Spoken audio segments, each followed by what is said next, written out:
There's nothing unusual about seeing a business journalist outside the New York Stock Exchange. But it is highly unusual to see one like this. This is all part of Line, a new generation of messaging apps, taking selfies to a whole other level.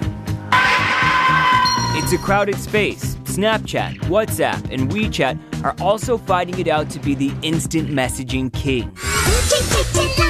Line has a major advantage.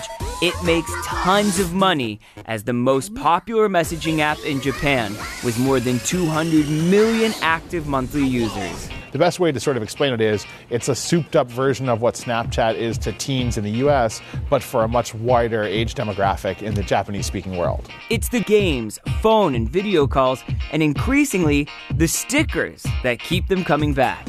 Line, which will have dual listings both in Tokyo and here at the New York Stock Exchange, is the first standalone messaging app to go public. It will use that cash to expand its service way beyond traditional messaging. People are used to sending money through these messaging apps, and there's artificial intelligence you can ask and get customer support and questions. There's e-commerce on these apps. So we actually think the messaging apps are the platform of the future. Critics, though, are messaging their concerns.